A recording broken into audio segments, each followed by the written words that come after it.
Welcome to the show where we give youth the platform for the future. It's Hangout with Youth in Agric, another exciting moment. I'm Joy Labaran. Have you subscribed to our YouTube channel? What are you waiting for? What are you waiting for? Now, if you know you are a youth and you function in any of the agri value chain, you can do a free, again I said, a free interview section with me on Hangout with Youth in Agri. But make sure you must be following us on all our social media platforms, and you should have subscribed to our YouTube channel. A shout out to all our partners, Tony Lumelu Foundation, African Farmers Stories, and Sodes Farm Lab. Thank you for sponsoring this show. Welcome to the show.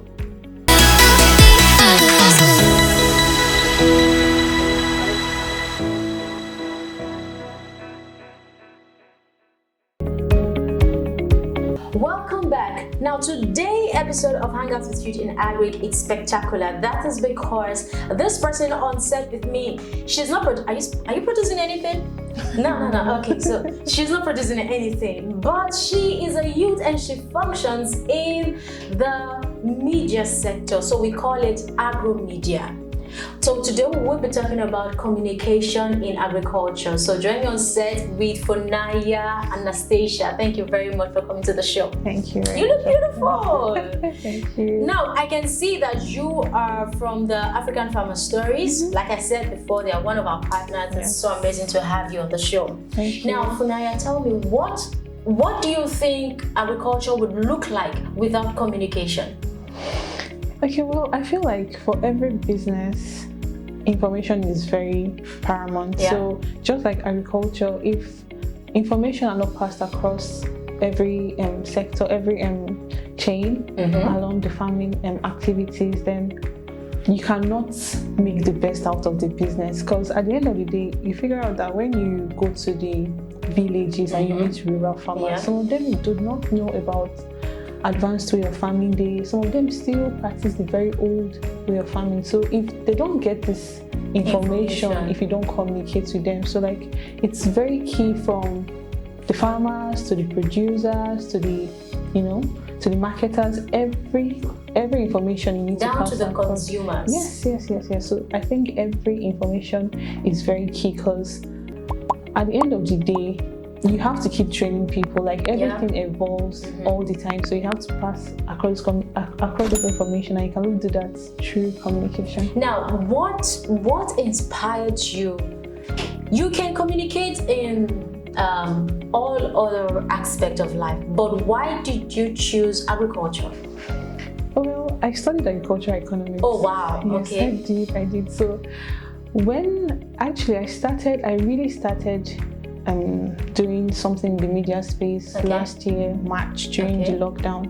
So I was doing my NYC then, and I'm like, I studied this thing, and why don't I talk to people about it? Why don't I bring people that already know about it to talk about it? Okay. And I started like an initiative, Talk Agriculture with Naya, and then I started communicating because it was something that I was passionate about. So where do you air your is it a show, an initiative you said? So where's it aired? It's like a talk show on Instagram. Oh wow, So it's like it's on my page, and then I started speaking to people, started interviewing people.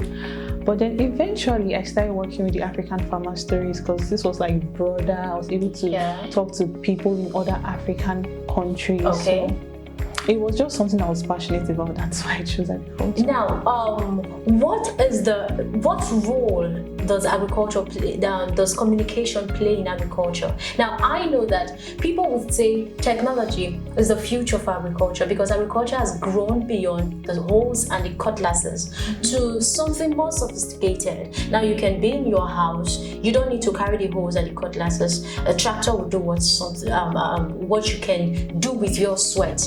Now, with communication, what role do you think communication play in agriculture? Okay, like I said earlier, for instance, me, for example, I'm not necessarily a farmer or I'm in the media sector. So literally, communication is the way you can disseminate information. That is not the only way, but it's a way that you can reach a large number of people. Now, you're not just talking farmers, you're talking about people that want to invest, people that want to know about the business. So it's like you can reach a large variety of people with communication, and it's a way to enlighten people. So what will happen to, like, I remember you mentioned some guys who are actually in the village, the outskirts of town, and probably do not have access to this information. That should be because of maybe no access to internet or no access to the right source where they can get it. What happens to this kind of people not being able to get the right information? Well, I think one of the things that we know that we lack in Nigeria, extension agents. Okay. That is actually their jobs. Like, you train them, so they go to the villages, and then they actually meet these farmers face to face and talk to them. It's called agricultural extension. Okay. There's like a part of agriculture for that, but we do not have a lot of people working in this part of agriculture. But I feel like if we get more people to engage in this part, and then we'll be able to disseminate information even in the outskirts, right? Yes, the different parts. Now, with what you started, your initiative on Instagram, how has it been like? Well, I think I was just able to broaden my network. Okay. I was able to broaden my network, and I was able to meet new people.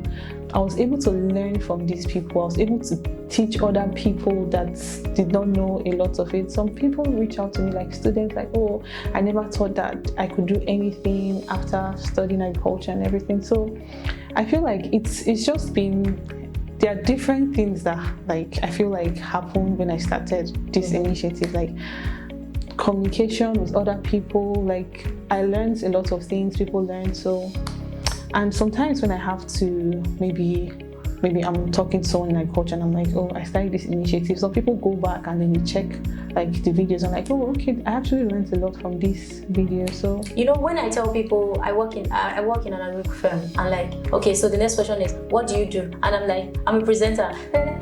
Which one is agriculture and presenter? What are you doing? What's the communication between them? What is the relationship between being in an agri firm and being a presenter? But one thing we need to know is that agriculture without communication is going nowhere.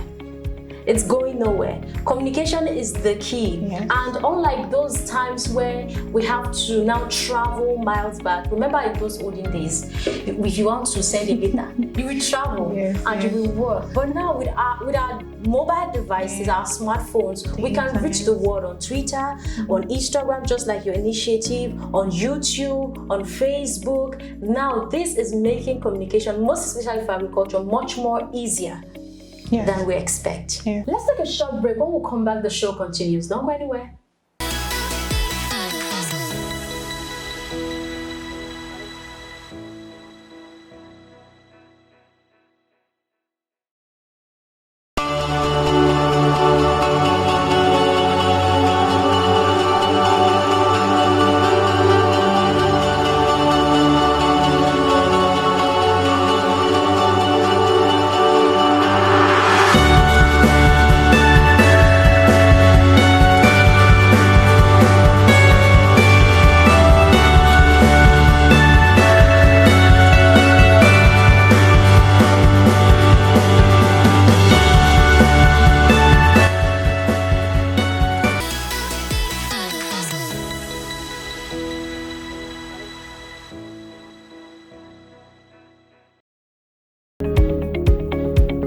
Welcome back. It's still Hang Out with You in Agri on Agribusiness Weekend, and Anastasia is still on set with me. You've been doing so well. thank you. Now let's talk about some of the challenges that the communication chain of agri face. Since you started your Instagram initiative, what are the challenges that you have been facing? And I want you to suggest possible ideas that you think individuals, the government can embrace to help manage the situations. Okay, like you said earlier, most farmers are not really educated, like they live in the rural areas. So like, although I have my show on Instagram and probably Facebook and Twitter, like for African Farmer Stories, we can't really reach those farmers that don't have access to internet. So what do we do? So I feel like most of them could have access to internet, but they probably don't have light.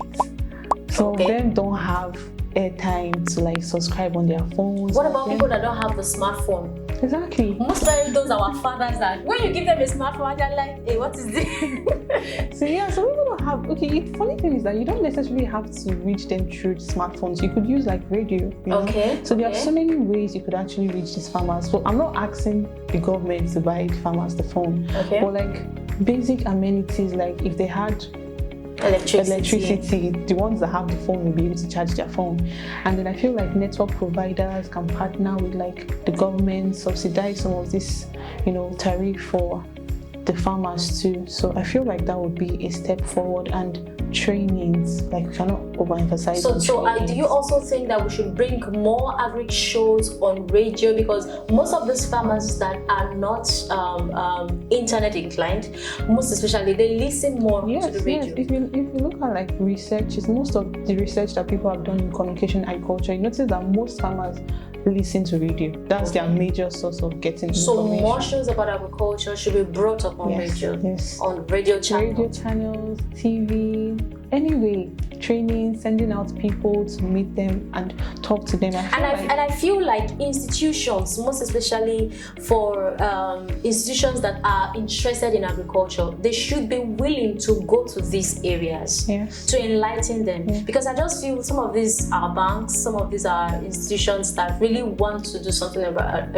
agriculture. They major on those people they see in the city. Exactly. And they just forget those people in the village. So who will reach out to them if we don't go there?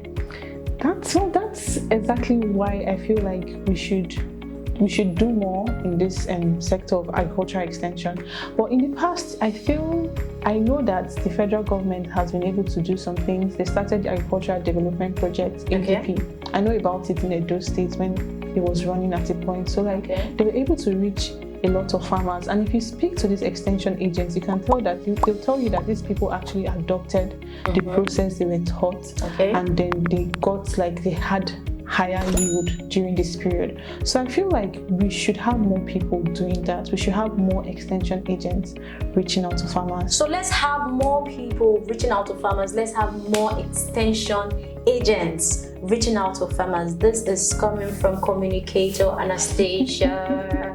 All right, Anastasia, do you sing? Because I want you to sing for us. Well, I don't sing so much. I sing just a little. No problem. If you need to, you know how to sing. Sing it. Okay, now I want you to sing the song that best describes you. What? A song that best describes me? I don't know if I know any song like that. Okay. So what's your best song? That song that you can put it on repeat. You don't mind. Honestly, I do like, I'm not really like, I don't have this particular kind of song. I just do like random songs. Okay. So, and I like more love songs. Oh, love song. Oh, she's a lover girl. Lover girl, please sing love for us. I can't sing so much. No problem. I don't know. Which one should I sing? Okay, let me do something by Beyonce. Okay. Oh wow, Beyonce. I can't really sing, but I'm just like a few lines, right? Okay. If I were a boy, even just for a day, I roll out of bed in the morning, I throw on what I wanted and go. She just said she can't sing. You can sing and you're doing this. No, this is just minimum. Like, okay, this is just a tip for that. I don't want to shout. It means by the time you are done with us. Yes, you forgot to sign me. Oh, no, record label. Or you get to sign me. I'm not joking. All right, Anastasia, let me ask you this silly question. Would you take $1 million and stay with body odor for a month? See the eyes. Like, do I get to go out? Yes, you go out with body odor, but they will give you $1 million. So which would you prefer? Or no body odor, no money? Honestly, I don't think I'll take it. I mean, because $1 million is, honestly, I feel like it's small. And then I feel like when you have body odor, I just feel like people that have body odor are always remembered for the body odor. So when they just call Anastasia, body odor. Exactly. So I don't want to have that kind of like reputation or something. So I don't think I will. So you won't take $1 million? For body odor. Asha, don't ask me that question. Don't ask me that question. Alright, we've come to the end of today's episode of Hangouts with Youth in Agric. I hope you had fun. And now, if you are doing anything in the agric value chain, make sure people get to know about you. If you are a youth, like I said, you can have a free interview with me on Hangouts with Youth in Agric. But just make sure that you are producing something and you have followed us on all our social media platforms. And one last end, you must have subscribed to our YouTube channel. Thank you so much for watching. I'm Joy Labaran, and from I and Anastasia on the studio today, it's bye for now. Bye. Anastasia, tell our guys bye. Bye.